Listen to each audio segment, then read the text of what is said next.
तो हाँ, तो प्यारे साथियों, चलिए आज के क्लास स्टार्ट करते हैं। बिहार बोर्ड फिजिक्स का 2015 से लेकर 2009 तक जितने भी फिजिक्स में ऑब्जेक्टिव पूछा गया है बिहार बोर्ड में, सभी को ऑब्जेक्टिव इस वीडियो में कराने वाला 2015 से 2009 तक करने वाले इस वीडियो में। ठीक ना दोस्तों, वीडियो को अंत तक बने रहिएगा। चलिए पहला नंबर क्वेश्चन को शुरुआत करते हैं। चलिए थोड़ा सा पहला नंबर क्वेश्चन को ध्यान दीजिएगा। चलिए इसका आंसर बताइएगा। कह रहा है कि एक विद्युतीय द्विध्रुव दो विपरीत आवेशों से बना है जिनका परिणाम +10.2 गुना 10⁻⁻19 कूलम एवं -10.2 गुना 10⁻19 से कूलम है और उनके बीच की दूरी 2.4 गुना 10⁻−10 मीटर है। तो विद्युत द्विध्रुव का आघूर्ण होता है। ठीक है, चलिए इसके आंसर चलिए बताइए। तो इसका विद्युत द्विध्रुव आघूर्ण होता है। तो चलिए इसका बताइए, इसका आंसर क्या होगा करेक्ट आंसर। तो इसका 7.68 गुने 10⁻−29 कूलम मीटर होता है। ठीक ना, ऑप्शन नंबर हमारा बी करेक्ट आंसर हो जाएगा। चलिए दूसरा नंबर क्वेश्चन कर रहा है, ध्यान दीजिएगा। दूसरा नंबर क्वेश्चन है, ये क्वेश्चन बैंक 2015 में पूछा गया ऑब्जेक्टिव है।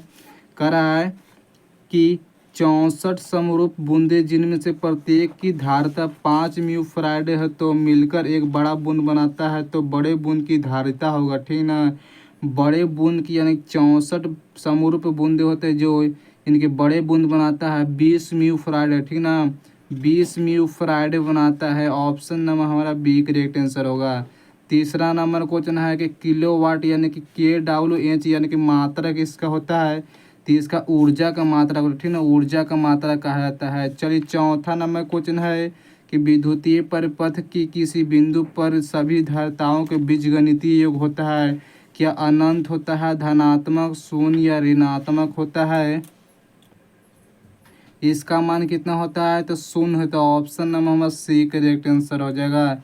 चलिए पाँचवा नंबर क्वेश्चन कर रहा है कि चुंबकशीलता का बीमा होता है। क्या है दोस्त, जो चुंबकशीलता का बीमा होता है MLT इनवर्स -2 होगा। ऑप्शन नंबर हमारा बी करेक्ट आंसर हो जाएगा। चलिए छठा नंबर है कि LR परिपथ में प्रतिबाधा होता है। या कह देगा कि LR परिपथ में शक्ति का होगा गुणांक। ठीक ना, या LR परिपथ में प्रतिबाधा कितना होगा।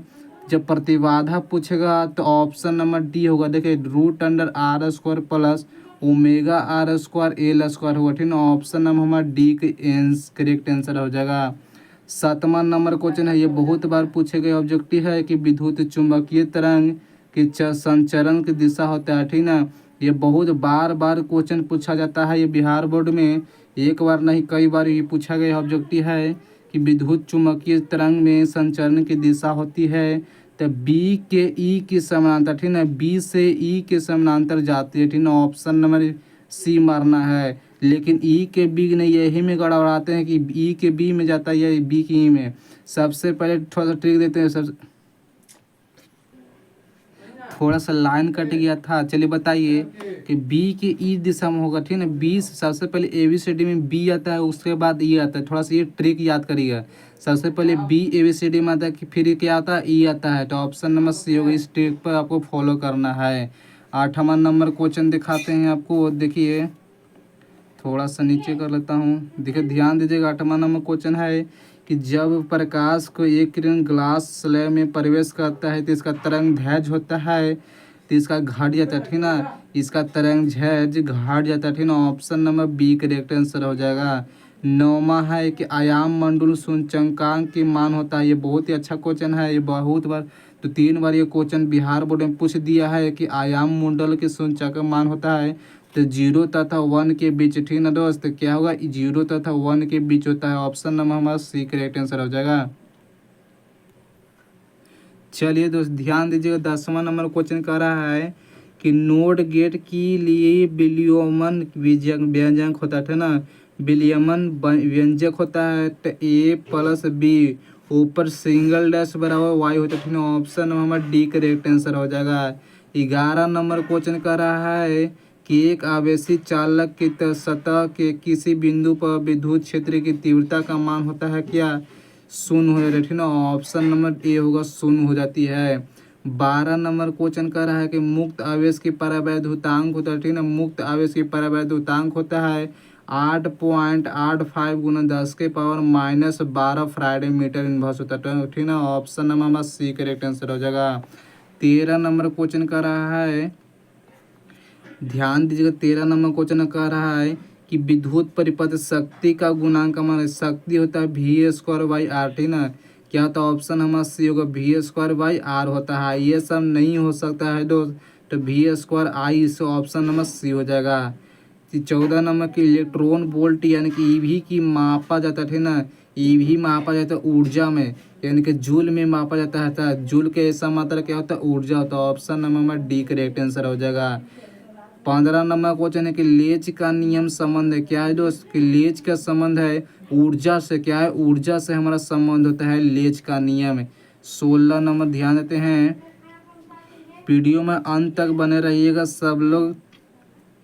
चलिए 16 नंबर क्वेश्चन है कि खगोलीय दूरदर्शक में अंतिम प्रतिबिंब बनता है, क्या है जो खगोलीय दर्पण है दूरदर्शी है, जो अंतिम प्रतिबिंब बनता है तो काल्पनिक एवं उल्टा, ठीक ना। काल्पनिक एवं उल्टा बनता है। चलिए 17 नंबर की यदि समानांतर फोकस दूरी एफ के दो आभासी लेंस एक दूसरे के संपर्क में रखे हो तो संयुक्त फोकस दूरी होता है तो एफ बराबर 1/, यानी कि एफ बराबर क्या 2f होगा। ऑप्शन नंबर क्या होगा बी होगा, यानी कि एफ बराबर 1/2 होता है। इधर लाएंगे 2 को तो 2f होगा ना, एफ 1 बराबर ऑप्शन नंबर बी होगा। चलिए 18 नंबर क्वेश्चन है, 18 नंबर क्वेश्चन पर ध्यान देते हैं कि प्रकाश के अनुप्रस्थ रंग के पुष्टि करता है। जो प्रकाश का अनुप्रस्थ है ये ध्रुवन पर, ठीक ना, ये ध्रुवन पर निर्भर करता है। ऑप्शन नंबर सी होगा, ध्रुवन पर निर्भर करती है। 19 नंबर क्वेश्चन ध्यान देते हैं, कह रहा है 19 नंबर क्वेश्चन कि एक पतले फिल्म के रंग के कारण है, ठीक ना। जो पतले फिल्म के रंग कारण है व्यतिकरण के कारण, क्या है व्यतिकरण के कारण पतले फिल्म का रंग के कारण होता है। 20 नंबर है कि यदि प्रतिवर्ती धारा तथा विद्युत वाहक बल में बीच फाई कोण के कलांतर हो तो शक्ति का गुणांक मान होता है, तो क्या होगा यह कॉस फाई के समानांतर, ठीक ना। ये कॉस फाई के समानांतर होता है। देखिए 11वां नंबर क्वेश्चन है कि सौप्रक तत्व की मात्रक होता है, ठीक है। सौप्रक तत्व की मात्रक होता है हेनरी। ऑप्शन नंबर सी होगा हेनरी इसकी मात्रक होती है। 22 नंबर क्वेश्चन है कि डायनोमो के कार्य सिद्धांत होता है, तो जो डायनोमो का कार्य सिद्धांत होता है विद्युत चुम्बकीय प्रेरण पर, ठीक ना।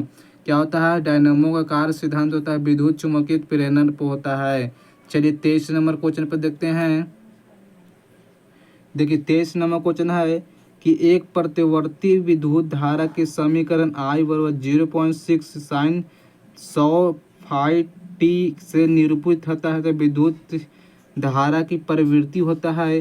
जो विद्युत धारा की प्रवृत्ति होता है यह 50 होती है, ठीक ना। ऑप्शन नंबर बी होगा करेक्ट आंसर, 50 हो जाती है। चलिए 24 नंबर क्वेश्चन है कि कह रहा है निकेल है, निकेल एक प्रकार के लौह चुम्बकीय कहा जाता है। ऑप्शन नंबर सी होगा लौह चुम्बकीय कहा जाता है। 25 नंबर को बूस्टर का नियम होता है, बूस्टर का नियम होता है म्यू बराबर टाइन आई पी, ठीक है। टाइन आई पी होता है। Option number C correct answer होगा। चलिए सब लोग एक एक करके ऑब्जेक्टिव को याद करके रखना है। 26 नंबर क्वेश्चन है कि ताप बढ़ाने से 7 अर्धचालक के प्रतिरोध होता है। क्या कह रहा है जो ताप बढ़ाने से अर्धचालक के प्रतिरोध क्या होता है घट जाता है, क्या होता है तो घट जाती है। चलिए 27 नंबर क्वेश्चन है कि प्रतिवर्ती धारा शिखर का मान तथा वर्ग की माध्य कुल माध्य का अनुपात होता है तो 1/√2 क्या होता है 1/√2 होता है। तो शिखर मान बट्टा आभासी मान बट्टा √2 होता है। चलिए 28 नंबर क्वेश्चन है इस वीडियो का लास्ट क्वेश्चन। 28 नंबर कि अगर टीवी प्रसारण के लिए किस आवृत्ति के प्रास का उपयोग होता है तो यह 30 हर्ट्ज से, क्या 30 एमएच हर्ट्ज से 3000 एमएच हर्ट्ज से। कोई कहीं कहीं कहीं देखा एच हर्ट्ज से दिया रहता है लेकिन एमएच हर्ट्ज मारना है, क्या एमएच हर्ट्ज मारना है। ऑप्शन नंबर सी होगा, ठीक ना। चलिए इस क्लास का यानी कि लास्ट वीडियो हो गया। चलिए 2000 जितने भी 15 में पूछे गए ऑब्जेक्टिव सारा इस वीडियो में करा दिए हैं।